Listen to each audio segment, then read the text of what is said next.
Hello viewers, অচিন্তদার free coaching চ্যানেলে তোমাদের সকলকে স্বাগত জানাই। আজকের এই ভিডিওতে তোমরা যারা ক্যালকাটা ইউনিভার্সিটিতে বিএ হিস্ট্রি অনার্সে 5th সেমিস্টারে পড়ছো, তোমাদের যে ডিএসসি A1 পেপারটি রয়েছে আধুনিক বাংলাদেশের ইতিহাস, এই পেপারটির একটি ইম্পর্টেন্ট টিকা প্রশ্ন 2024-25 এর সাজেশন অনুযায়ী পাশ্চাত্য শিক্ষার বিস্তারে ডেভিড হেয়ারের কি ভূমিকা ছিল এ সম্পর্কে একটু সংক্ষিপ্ত আলোচনা করে এর যে 5 নম্বরের উত্তর রয়েছে সেটি তোমাদের সামনে তুলে ধরবো। তার আগে বোর্ডে কি লেখা রয়েছে আমরা একবার দেখে নিই। CU BA history honours 5th sem DSC A1 প্রশ্ন হচ্ছে পাশ্চাত্য শিক্ষা বিস্তারে ডেভিড হেয়ারের ভূমিকা এটা কতটা ছিল। দেখো, পাশ্চাত্য শিক্ষার বিস্তার হয় ইংরেজরা দেশে আসার পর।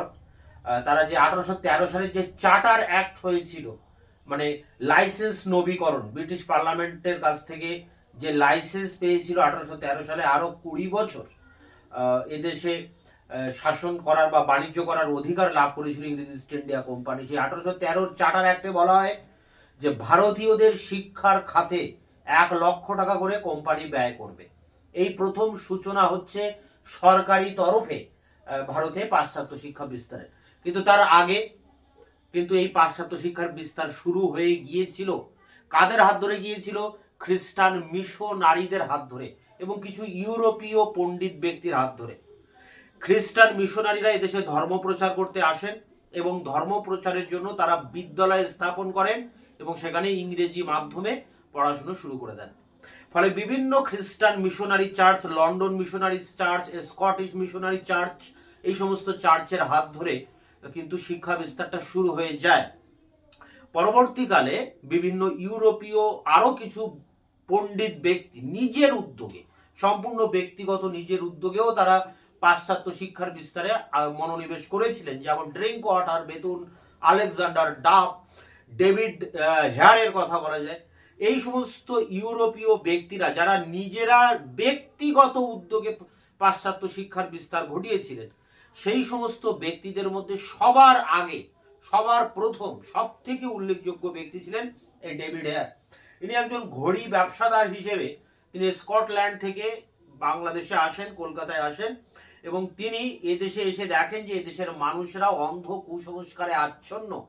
তাই তিনি পাশ্চাত্যের জ্ঞান বিজ্ঞানকে প্রসার ঘটানোর জন্য এবং এই ভারতীয়দের ভিতরে এই কুসংস্কারকে দূর করার জন্য তিনি পাশ্চাত্য শিক্ষার বিস্তারে মনোনিবেশ করেন। অর্থাৎ তিনি ছিলেন একজন মানবতাবাদী, প্রজাহিতৈষী একজন পণ্ডিত ব্যক্তি। তিনি ব্যবসাদার হিসেবে এলেও এটাই প্রথম ছিল ইংরেজদের মধ্যে এমন এক ব্যক্তি যিনি বণিক হিসেবে ভারতবর্ষে আসছেন, কিন্তু তিনি শিক্ষা বিস্তারে কিন্তু মনোনিবেশ করছেন এবং তার এতটাই অবদান যে সোনার অক্ষরে তার নাম লেখা রয়েছে ডেভিড হেয়ার। তা ডেভিড হেয়ার এদেশের মানুষদের অন্ধ কুসংস্কারাচ্ছন্ন যে বদ্ধ অবস্থা তা থেকে মুক্ত করার জন্য তিনি পাশ্চাত্য শিক্ষার জ্ঞানের আলো ছড়িয়ে দেওয়ার চেষ্টা করেন এবং এক্ষেত্রে তিনি প্রথম তৈরি করেন ক্যালকাটা স্কুল সোসাইটি 1817। কলিকাতায় বিভিন্ন জায়গায় ইংরেজি মিডিয়ামের স্কুল তৈরি করার জন্য তিনি তৈরি করেন একটি সংস্থা, ক্যালকাটা স্কুল সোসাইটি। কিছুদিন পরে তিনি অনুভব করেন যে পাঠ্যপুস্তকের অভাব আছে এবং পাঠ্যপুস্তক, ইংরেজিতেও পাঠ্যপুস্তক তো নেই। এই কারণে তিনি যাতে সহজে সবাই এই ইংরেজি পাঠ্যপুস্তক পেতে পারে শিক্ষার্থীরা এবং এর অভাব যাতে না থাকে তার জন্য তিনি তৈরি করেন ক্যালকাটা স্কুল বুক সোসাইটি। অর্থাৎ পাঠ্যপুস্তকের তৈরি করার জন্য তিনি একটি সোসাইটি তৈরি করেন 1818 সালে। এই 1818 সালে তৈরি হয় হিন্দু কলেজ। তো হিন্দু কলেজের তৈরির পিছনে অনেক ব্যক্তি রয়েছেন, বিচারপতি হাইডিস থেকে শুরু করে বৈদ্যনাথ মুখোপাধ্যায়, রামমোহন রায় রয়েছেন, কিন্তু এনাদের মধ্যে একজন উল্লেখযোগ্য ব্যক্তি ছিলেন কিন্তু David Hare. David Hare Hindu college, যার বর্তমান নাম প্রেসিডেন্সি কলেজ, সেই কলেজ তৈরি করাতে তার অবদান ছিল। এছাড়া এই প্রেসিডেন্সি কলেজের পাশেই তিনি তৈরি করেন হেয়ার স্কুল, যে এখন কলকাতার একটা নাম করা স্কুল কলেজ স্ট্রিটে হেয়ার স্কুল, সেই হেয়ার স্কুলও কিন্তু তিনি তৈরি করেছিলেন। এছাড়া নারী শিক্ষার অগ্রগতিতেও তিনি মনোনিবেশ করেন। তার উদ্যোগে বা তার সহযোগিতায় কলিকাতায় অনেক জায়গায় মেয়েদের জন্য বিদ্যালয় স্থাপিত হয়েছিল।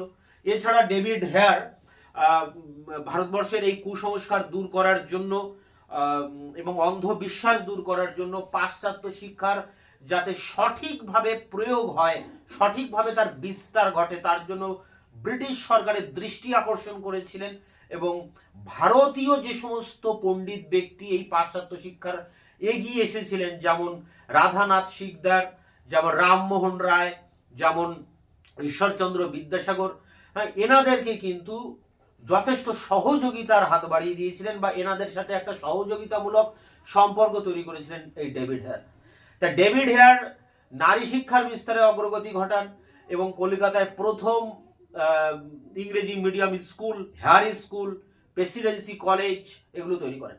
এছাড়া তার আরও একটা অবদান রয়েছে। 1835 সালে যখন উইলিয়াম বেন্টিংকের আমলে যখন কলকাতা মেডিকেল কলেজ তৈরি হয়, সেই মেডিকেল কলেজে সব ব্যবচ্ছেদ নিয়ে কিন্তু বিতর্ক ছিল। কারণ গোড়া হিন্দু ধর্মের মানুষেরা, ভারতীয় বাঙালিরা, তারা কিন্তু এই মরা বা সব দেহ যে কাটাছাড়া করা হবে এটা ধর্মবিরোধী কাজ ছিল। তাই কেউ কিন্তু এই মরা ছুতো না বা এগুলোকে টাচ করতো না, সব ব্যবচ্ছেদ তো দূরের কথা। কিন্তু ডাক্তারি বিদ্যা অর্জন করতে গেলে তাকে সব ব্যবচ্ছেদ করতেই হবে। তাই কলকাতা মেডিকেল কলেজে বহুদিন ধরে কিন্তু এই সব ব্যবচ্ছেদ থেকে বাঙালি ডাক্তাররা দূরে ছিল। তাই সেই জায়গায় যাতে বাঙালিরাও এই সব ব্যবচ্ছেদ করে চিকিৎসা বিদ্যা সম্পর্কে আরো বেশি গভীর জ্ঞান অর্জন করতে পারেন, সেই জন্য ডেভিড হেয়ার অনেকটাই উদ্যোগ নিয়েছিলেন এবং তিনি এই সমস্ত ডাক্তারদেরকে বোঝানোর চেষ্টা করেছিলেন এই সব ব্যবচ্ছেদ বিদ্যা তাদের জানা প্রয়োজন। তাই এক্ষেত্রে তার একটা অবদান রয়েছে। যা হোক, পরবর্তীকালে কলকাতা মেডিকেলে সব ব্যবচ্ছেদ চালু হয় বা শুরু হয় এবং সেই কাজে ডেভিড হেয়ারের একটা গুরুত্বপূর্ণ ভূমিকা ছিল।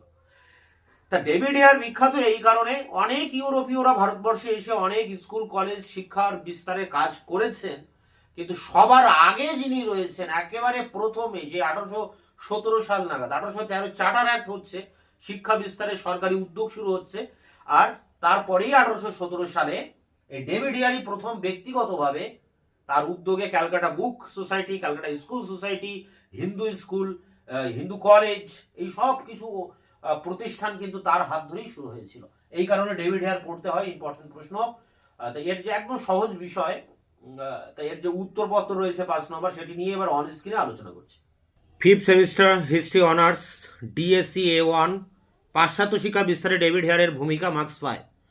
ভারতে পাশ্চাত্য শিক্ষা বিস্তারের ক্ষেত্রে যে কয়েকজন ইউরোপীয় এর কাছে ভারতবাসীকে চিরকৃতজ্ঞতায় আবদ্ধ থাকতে হয়, তাদের মধ্যে মানবতাবাদী, ভারতপ্রেমিক, স্কটল্যান্ড নিবাসী ঘড়ি ব্যবসায়ী ডেভিড হেয়ার অন্যতম। পাশ্চাত্য শিক্ষার মাধ্যমে এদেশের মানুষের মধ্যে জ্ঞানের আলোক প্রজ্বলিত করার জন্য তিনি তাদের দুঃখ দুর্দশা দূর করার জন্য তিনি নিজের জীবন উৎসর্গ করেন। প্যারা করে ডেভিড হেয়ার পাশ্চাত্য শিক্ষার প্রসারের মাধ্যমে অন্ধবিশ্বাস ও কুসংস্কার দূর করে আধুনিক জ্ঞান বিজ্ঞানের প্রসার ঘটানোর লক্ষ্যে প্রথম কলকাতায় একটি আবাসিক ইংরেজি শিক্ষা প্রতিষ্ঠানের স্থাপনের কথা চিন্তা করেন। এক্ষেত্রে তাকে সাহায্য করেন তৎকালীন সুপ্রিম কোর্টের প্রধান বিচারপতি হাইড ইস্ট, এছাড়া রাধাকান্ত দেব, বৈদ্যনাথ মুখোপাধ্যায় প্রমুখ। এরই ফলশ্রুতিতে 1817 খ্রিস্টাব্দের 20 জানুয়ারি স্থাপিত হয় হিন্দু কলেজ। বর্তমানে এটি প্রেসিডেন্সি বিশ্ববিদ্যালয় নামে পরিচিত। এই কলেজের মাধ্যমেই 19বিংশ শতাব্দীতে বাংলা তথা ভারতের নবজাগরণের সূত্রপাত ঘটে। প্যারা করে 1817 খ্রিস্টাব্দে 4 জুলাই তিনি প্রতিষ্ঠা করেন স্কুল বুক সোসাইটি। ইংরেজি ও ভারতীয় ভাষায় পাঠ্যপুস্তক রচনা এবং বিনামূল্যে কিংবা নামমাত্র মূল্যে পুস্তক বিতরণই ছিল এর উদ্দেশ্য। কলকাতার বিভিন্ন জায়গায় নতুন পদ্ধতিতে ডেভিড হেয়ার ইংরেজি ও বাংলা শেখার স্কুল প্রতিষ্ঠা করেন ও প্রচলিত স্কুলগুলির উন্নতি সাধনের লক্ষ্যে তিনি 1818 খ্রিস্টাব্দে 1 সেপ্টেম্বর প্রতিষ্ঠা করেন ক্যালকাটা স্কুল সোসাইটি। 1818 খ্রিস্টাব্দে ডেভিড হেয়ারের উদ্যোগে কলকাতায় একটি ইংরেজি বিদ্যালয় স্থাপিত হয়। বর্তমানে এটির নাম হয় হেয়ার স্কুল। পরে দেখো শেষ প্যারা, নারী শিক্ষার প্রসারেও ডেভিড হেয়ার যথেষ্ট উৎসাহী ছিলেন। তারই আন্তরিক প্রচেষ্টায় কলকাতায় কয়েকটি বালিকা বিদ্যালয় প্রতিষ্ঠিত হয়। তিনি চার্চ মিশনারি সোসাইটি পরিচালিত স্কুলগুলির দায়িত্ব গ্রহণ করেন। 1835-এর 1 জুন কলকাতার মেডিকেল কলেজ প্রতিষ্ঠায় তিনি সক্রিয় ভূমিকা গ্রহণ করেন। এর প্রথম অধ্যক্ষ ডক্টর M.J. ব্রামলির মৃত্যুর পর তিনি মেডিকেল কাউন্সিলের সম্পাদক নিযুক্ত হন। তিনি এই কলেজে ছাত্রদের ভর্তি হওয়ায় উৎসাহ যোগান। তিনি সব ব্যবচ্ছেদে উৎসাহ দেন। পাশ্চাত্য শিক্ষা বিস্তারের মাধ্যমে সাধারণ মানুষের কাছে ইংরেজি শিক্ষার জনক রূপে ডেভিড হেয়ার স্মরণীয়। তো এই ছিল পাশ্চাত্য শিক্ষার বিস্তারে ডেভিড ইয়ারের ভূমিকা কতখানি, এটি সংগ্রহ করে পরীক্ষার প্রস্তুতি নাও। তোমাদের এই পেপার সহ আরও অন্যান্য সমস্ত পেপারের 5th সেমিস্টারের অনার্সের 4টি পেপারেরই, অর্থাৎ সিসি 13-14 এবং ডিএসসি A1 B1, এই 4টি পেপারেরই সমস্ত প্রশ্নের উত্তর চ্যানেলে আমরা আপলোড করা আছে।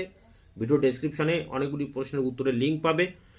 দেখা হচ্ছে অন্য কোনো ভিডিও ক্লাসে, ততক্ষণে চ্যানেলকে সাবস্ক্রাইব করে রাখবে, বন্ধুদের কাছে শেয়ার করবে। ভিডিওটি ভালো লাগলে অবশ্যই একটা লাইক দেবে।